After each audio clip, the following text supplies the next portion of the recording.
mi Babacar ñu wax ci actualité bi bokk na ci CAF tey jii ñu ngi rassemblé bien sûr concernant décision bi ñu war a teg ci kaw Pape Thiaw bëri na écho yi nga xam ne ni ñu ngi koy jot depuis lors souvent Pape suspendu wala ñenn ñi ne ay teg nañ ay sanctions pécuniaires maanaam somme bu takku mais ba tey communiqué bi officiel génnagul. waaw loolu moom on s'y attendait. parce que soo gisee CAN bi nu mu déroulé wu. on s'y attendait. et on est preneur ah. parce que moi. ba ci suspendre ko sax mais preneur. on est preneur parce que lépp lu mun a am. résultat bi ñu am ci Coupe d'Afrique bi moo ko ëpp solo. te il fallait le faire et il l'a fait.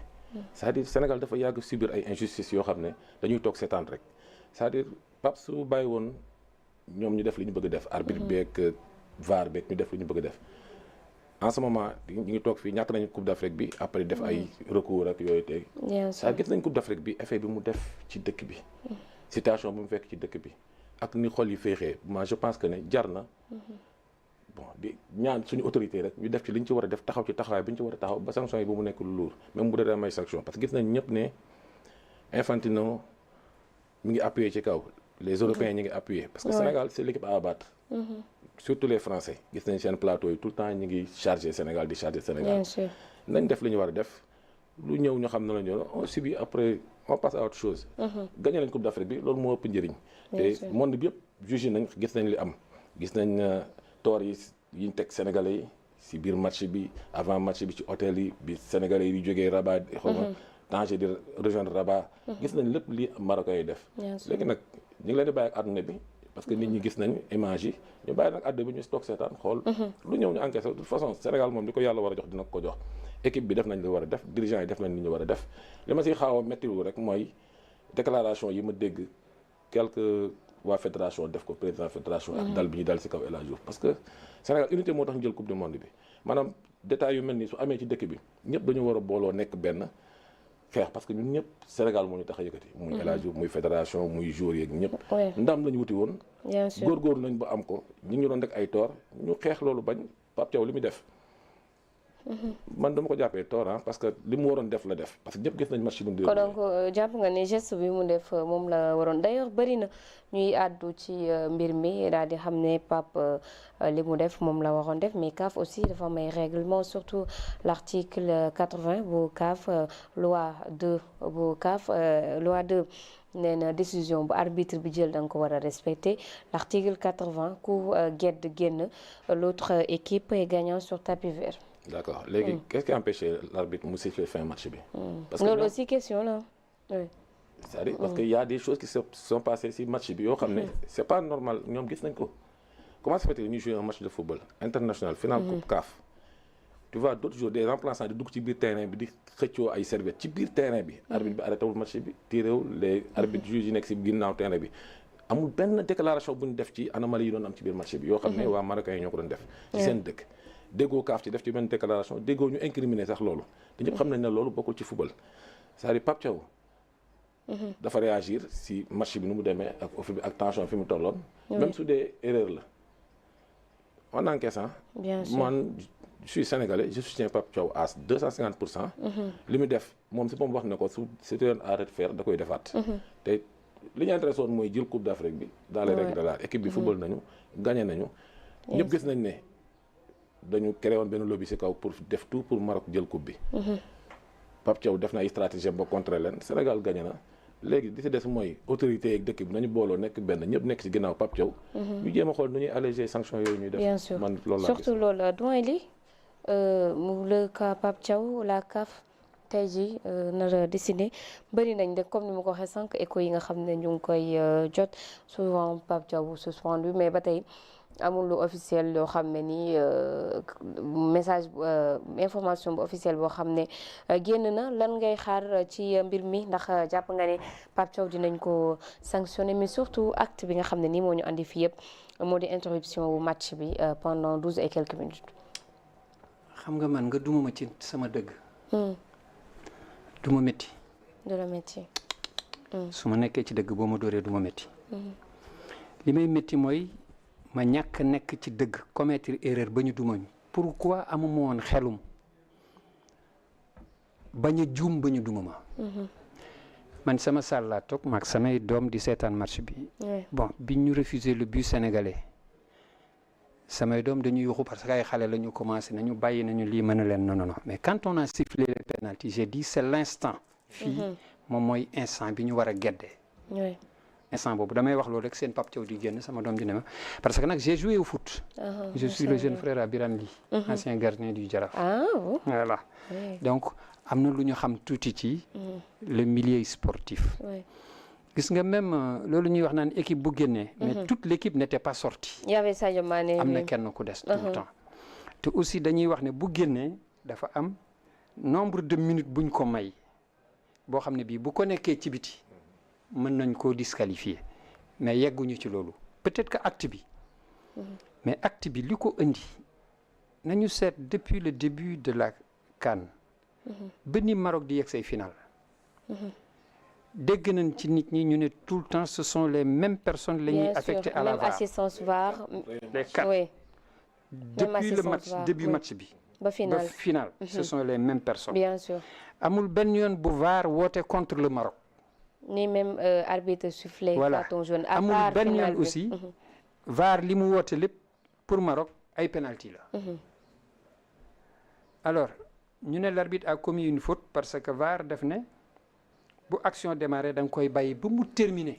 soo ci amee doute tu fais appel à la VAR pour ñu dem nga am moom c'est Hakimi qui a commis une faute sur le défenseur sénégalais. ils étaient trois en plus. non Hakimi parce que bi bal bi di ñëw moom xoolul bal bi waa ji lay xool def nii. di ko bloqué ji. le gars il fallait que mu jugee ci Hakimi pour mbëkki. mais du fa taxaw. non non. acte boobu la waa ji donc arbitre bi amoon na intention bi bal bi jigee mu tiré coup franc. parce que avant waa ji di mbëkki arbitre bi tiré na kon moom il avait déjà préparé son sifflet parce que njortu woon ne ñaar ñii danañ laalante il va siffler en faveur du Maroc. ça c'était prémédité ce qu'il a fait. il refuse un but dem siffler ji un penalty mais li gën a métti mooy c'est un joueur marocain qui a obligé l'arbitre à arrêter le match. Brahim Diaz. waaw benn ni mu ko songee normalement boo ko defoon Colina mu jox la carton rouge am na arbitre boo xam ne bi Colina soo ko joxoon defoon mu jox la carton rouge. parce que on n'attaque pas comme ça un arbitre d'autant plus que ne moom. d'ailleurs su ko defoon ci beneen championnat day récolter carton rouge mu jarul. beneen championnat il n'était pas le capitaine il n'était pas habilité. à ce que mu dem di wax ak noonu arbitre. arbitre bi dafa subir une pression. c'est cette pression là qui a fait que les Sénégalais refusaient cette pression là. donc wàcc bi ñu wàcc Sénégalais yi wàccuñu pour agresser Marocains yi. dañu wàccoon pour occuper terrain bi. ce sont les Marocains qui ont commencé à taper boo seetee ci image Marocains yi ñoo njëkk a commencé dóor parce que ñi nga xam ne ñoo nekkoon ay stadiers ak les forces de l'ordre ils avaient des boucliers qu'ils avaient commencé. bien sûr am na ci image yi waaju ñu wane mu dóor kurpeñ le gars bi nga xam ne bi mooy tatoué A bi. voilà am na ci Marocain bu ñu wane mu dóor chaise. il fallait riposter il fallait que gars ñi fayu. bien sûr d'ailleurs ñoom seen bi leen procureur bu Rabat njëkkee déglu bu ñu sukkandikoo ci Libération loolu la ñu wax nee nañ ñoom commencé wuñu attaque bi stadiers yi ñoo leen attaqué mais aussi vu que ñoo leen attaqué bañ ñu gaañ leen ñoom ñu riposté. oui. mais nan la ñu mën a toogee di seetaan ay ramasseurs di diri góol. boo xam ne professionnel. góol remplaçant la pour mu sauvegarder. ay serviettes yoo xam ne dañ ko teg pour son gardien titulaire loxo yi bañ a ratax dafay taw. gants yi day ratax. def nañ ko Nigériens yi ñu dem ba ay joueurs confirmés Hakimi di jël ay serviettes di sànni. ndax nag face à cette injustice là il fallait rester les bras croisés. ndax da ngay nangu rek non doo nangu. léegi nag ay sanctions c'est un tribunal. mooy dem muy statuer sanctionner. mais bu ñu la sanctionné loolu d'accord il y a le tribunal arbitral du sport. bien sûr bu tudd TAS bu nekk en Suisse xaw ma c'est pas lépp lu ñu la teg ci yoon ci kaw sport lu dul yoon am nga droit nga dem defi fa recours te je crois que ne bu ñu jëlee toutes les images bu ñu ko yóbboo devant un tribunal boo xam ne bii c'est un tribunal impartial. Sénégal mënut a am ay sanctions yu diis c'est pas possible CAN là dañ ko organiser woon pour permettre au Maroc qui va organiser la coupe du monde de 2030. d'ailleurs sànq information bi génn na d'ailleurs du ñu nekk pays hôte en 2030 le Maroc Espagne. donc la ñu mujj désigner. Oui. Espagne dafay demander à ce que ñu éliminer bien sûr. donc ñooñu comprendre nañ que ne cette CAN là elle a été organisée pour que Maroc gagné ko. et puis na ko gagné ak népp nu mu ko mën a gagné mais moi je dis même suñu première coupe d'Afrique bi ñu am man bii moomu ko gënal. parce que celle-là elle a été acquise de haute lutte. bien sûr dañoo teg coono bu ne xañ ñu lu ne. terewul xale yi dem nañ ba yegg ba jël. bien surtout loolu. donc bii moo ëpp saveur moo gën a dal et que Pape Thiaw na ko nit ñi ñaanal parce qu'il a fait ce que tout bon Sénégalais aurait dû faire. képp koo xam ne kii daal dem nga ba sentir na li lay teg du dëgg. mais doyen ndax yaa ngi xaar suspension vu que depuis. ñu ngi koy annoncé mais aussi sanction pécuniaire bi nga xam ne annoncé nañ ko à hauteur de milliards. la sanction pécuniaire elle sera prise en charge par la fédération. ou le ministère. ça c'est l'État. ay suspension Pape déjà. xam nga dañu am une chance yoo xam ne beaucoup d'équipes ne l'ont pas. mooy lan. moom mooy dañu am benn ossature benn noyau dur bu taxaw boo xam ne bi lu ñëw mën na ci greffé wu. ça c'est le travail de Aliou Cissé. nañ ko reconnaître. tabaxal nañu loo xam ne lii yegsi na ci niveau boo xam ne bi lu ñëw mën na caa dugg. parce que daf ci imposer nag la discipline. Sénégal daana am d'excellents joueurs mais li ñu daa xañ li ñuy am lépp c'était la discipline. tey ci tey nag amoon nañu un entraîneur qui a su imposer une discipline dans la tanière. damay déglu kenn ci joueurs yi mu ne bu ñu mësaa gagné sax bu ñu footballee ba pare bu ñu demee dans les vestiaires.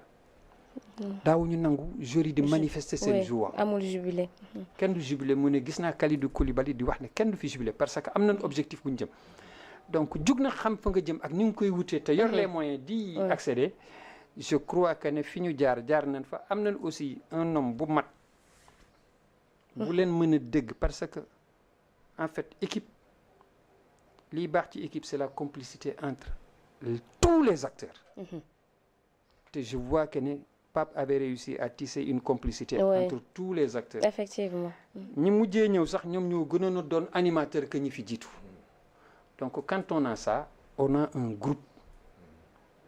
soo amee groupe nag loo yóotu mën nga ko jot. donc ay sanctions ak ay tout ça yooyu yëpp ay wax la rek mais même bu ñu ko sanctionné li fi nekk day continuer. parce que idée bi taxaw na fa. mental bi nekk na fa travail bi commencé na ba pare amatul leneen Pape même bu yoratul woon équipe bi. toog ci biti di seetaan keneen bu ñëwee aussi dafay def rek la continuité. bien sûr c'est déjà cimenté taxaw na ba pare. d'ailleurs Kalidou Koulibaly wax na ko ci benn entretien donc sanction tout ça du am effet ci équipe bi. oui noonu en tout cas doyen li nga wax am na solo.